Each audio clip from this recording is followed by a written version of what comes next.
नमस्कार। आज हम हिंदी विभाग की ओर से आप सभी का स्वागत है। आज हम आधुनिक कविता का सासंदर्भ प्रारंभ कर रहे हैं। आधुनिक कविता के सासंदर्भ में पहला वाले 4 पंक्तियां हैं। इसके कवयित्री है महादेवी वर्मा। अधिकार कविता का नाम, कवयित्री महादेवी वर्मा। ये पहली वाली पंक्ति है। सासंदर्भ के 4 पंक्तियां हैं ये। इसमें पहला वाला पैराग्राफ में पंत में, वे मुस्काते फूल नहीं जिनको आता है मुरझाना, वे तारों के दीप नहीं जिनको भाता है बुझाना। ये आपको प्रश्न के टाइप में इस तरह सा पैराग्राफ आता है। वो पैराग्राफ आपको एक्सप्लेन करना पड़ता है। इसमें 3 पार्ट बनाना पड़ता है। फर्स्ट पार्ट में प्रसंग कहते हैं। प्रसंग में उपयुक्त पद्यांश हमारी हिंदी पाठ्य पुस्तक साहित्य गौरव में संकलित आधुनिक कविता अधिकार से उदित है। इसके रचयिता है महादेवी वर्मा। ये आपने फर्स्ट प्रसंग में लिख दिया। नेक्स्ट भावार्थ लिखेंगे आप। उपयुक्त पंक्तियों में कवयित्री कह रही है कि उन मुस्कुराते फूलों का कोई अस्तित्व नहीं अगर उन्हें मुरझाना आता हो। कवयित्री कहती है कि उन तारों के दीप का भी कोई महत्व नहीं अगर उन्हें बुझ जाना ना आता हो। अर्थात मनुष्य के जीवन में सुख के साथ साथ पीड़ा यानी दुख है। पीड़ा को भी भोगता है, यानी जिस तरह से अपनाना चाहिए। जीवन में सभी दिन एक जैसे नहीं होते। सुख के साथ दुख और धूप के साथ छाया रहती है। जो फूल मुरझाने नहीं सकते तो उनका मुस्कुराना भी व्यर्थ यानी बेकार, वेस्ट है। और जो दीप बुझना नहीं जान सकते उनका जलना भी व्यर्थ है। यहाँ पर महादेवी वर्मा जी कह रहे हैं कि इस पंक्तियों में, वे मुस्काते फूल नहीं जिनको आता है मुरझाना, वे तारों के दीप नहीं जिन्हें भाता है बुझ जाना। अब इन्होंने एक धरती के आधार पर लिया है, दूसरा आकाश के आधार पर। धरती पर फूल उत्पन्न होते हैं, आकाश में तारे, चांद, सूरज, अंबर, वर्षा, पानी, ये सारा आकाश का आधार है। अब इन्होंने पहले वाले 2 पंक्तियों में कहा है फूलों का आधार दिया है। जब फूल खिलते हैं तो वो बहुत से सुंदर, बहुत से अच्छे होते हैं और जिसे जो भी व्यक्ति उसको देखते हैं उनका मन भा जाता है। तो उसी तरह फूल में भी जीव होता है, जान होती है। तो वो जैसा जन्म लेते हैं, वो जैसे कार्टून से हो या फिर कलियों से वो फूल बनते हैं, तो फिर उनके जीवन का अस्तित्व क्या है, वो मुरझाना यानी कुम्हला जाना, मर जाना। ये वो अगर वो अधिकार है तभी फूलों का आधार बनता है। दूसरा इन्होंने कहा तारों का। जो आकाश में तारे टिमटिमाते रहते हैं, तो जिस तरह से आकाश का तारे जिस तरह से जो अपनी उज्ज्वलता प्रज्वलता जिस तरह से रोशनी देते हैं, उसी के बाद कुछ समय के बाद वो वैसे ही धीरे धीरे बुझ जाते हैं। जैसे अंधेरे में एक कमरे में दीपक जलाने से जो रोशनी दीपक की महत्व होती है, उसी तरह आकाश के तारे वो रहने पर वहाँ का उस अंबर को सबसे महत्व दिया जाता है। तो वो जैसे कुछ समय के लिए उजियाला देते हैं, उसी तरह धीरे धीरे से वो अपने आप को समाप्त करते हैं, तभी उस तारे का महत्व कहा गया है। तीसरा इन्होंने मनुष्य के आधार में कहा गया है। मनुष्य को छाया और धूप का आधार दिया गया है।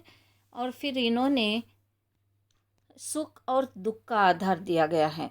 अगर मनुष्य, पीड़ा का अर्थ है दुख, अगर मनुष्य जिस तरह से जन्म लेता है तो उसके लिए चाहे राजा हो, प्रजा हो, कोई भी व्यक्ति हो, पर उसके जीवन में कभी सुख भी आता है, कभी दुख भी आता है।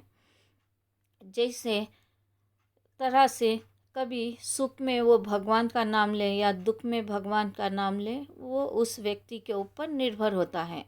पर व्यक्ति के लिए जीवन में एक एक्सपीरियंस पाने के लिए सुख और दुख के दोनों भी अनुभव पाएगा, तभी वो व्यक्ति का जीवन सबसे महत्व होता है। जैसे व्यक्ति के लिए धूप आती है तो धूप के अनुसार छाया भी आती है, वैसे ही व्यक्ति के जीवन में सुख, चैन और दुख, दर्द, ये पीड़ा, ये सारी चीज़ें व्यक्ति के जीवन के दो पहिए हैं, जिस तरह से वो अपने आप को चलता रहता है। इसी तरह उन्होंने कहा है विशेषता आपको इसमें मैंने नहीं दिया है, आपको लिखना है इस पंक्ति के अनुसार, या फूल के आधार पर लिख सकते हैं, या तारा या दीप, या व्यक्ति के सुख दुख के आधार पर, या धूप छाँव के आधार पर आप विशेषता लिख सकते हैं। दूसरा वाला पंथ है, वे नीलम के मेघ नहीं जिनको घुल जाने की चाह, वो अंत रुतराज नहीं जिन्हें दुख देखी जाने की चाह। उपयुक्त वाक्य वैसे ही आपको लिखना है। प्रसंगा में भावार्थ में उपयुक्त पंक्तियों में कवियत्री कह रही है कि उन बादलों का कोई महत्व नहीं जिन्हें घुल जाने की चाह नहीं हो। बादलों का तो एक दिन बूंद बनकर बरस ही जाना है। उनका सम्मान इसी में है कि वे बूंद बनकर बिखर जाएं। कवियत्री कह रही है कि वह अंत रुतराज नहीं जिनमें जाने की चाह नहीं है। अंत रुतराज वही है जिसमें जाने की चाह नहीं हो। तो इस तरह से इन्होंने कहा है, जिस तरह से व्यक्ति के लिए जीवन में, अब इन्होंने कहा है आकाश में जो नीलम मेघ क्लाउड का आधार दिया है। जिस तरह से बादल एक दूसरे से टकराते हैं, बादल जिस तरह से एक दूसरे से टकराकर पानी के रूप में पिघलते रहते हैं, मेल्ट होते हैं, और फिर वो वर्षा के रूप में बूंदों के आधार पर आकाश से जो धरती पर पड़ते हैं, तो वो वर्षा के रूप में, बारिश के रूप में कहा गया है, मेघ भी कहते हैं। पर उनका सम्मान इस तरह से बूंदे बनकर बिखर जाते हैं। अब वो जैसे धरती पर पड़ते हैं तो चारों तरफ बादल जैसे मुड़ते रहते हैं, जाते रहते हैं, वो पिघल कर पानी के रूप में, बूंदों के रूप में धरती पर वर्षा के रूप में पड़ते हैं। तो वही धरती पर, सूखी हुई धरती, जिस तरह से फिर से एक नया उत्साह होने लगता है, आनंद होने लगता है, सुख होने लगता है, जो धरती पर फूल, फल, पेड़ फिर से नए से उगने लगते हैं, तो उसे रुतराज कहते हैं। इस तरह से जिस तरह से सावन के अलग अलग महीने होते हैं, जैसे बरखा, सावन और फिर रुतराज, इस तरह से धरती पर जिस तरह से ये जन्म, आकाश से जो पानी बरसता है, तो धरती का आधार क्या बनता है, अलग अलग 4 सीज़न होते हैं, जैसे रेनी, विंटर, समर, इस तरह से जो सीज़न कहते हैं, उसी तरह रुतराज जो खलिहानों में अनाज, फूल, फल सब कुछ बन जाता है, यानी उगता है। तो ये सारी चीज़ें खुशी का आधार होता है। तो फिर जिसमें जाने की चाह नहीं, अंत रुतराज वही जिसमें जाने की चाह नहीं हो। पर कोई नहीं चाहते कि वो रुतराज चले जाएं, कि व्यक्ति को दुख हो, फिर कुछ समय के बाद बरखा आती है। इसी तरह जीवन और रुतराज यहाँ पर कहा गया है। अब इसमें विशेषता आप क्या बनाएंगे, चाहे मेघ के आधार पर बना सकते हैं, आकाश के आधार पर, या फिर धरती के आधार पर, रुतराज के आधार पर भी बना सकते हैं।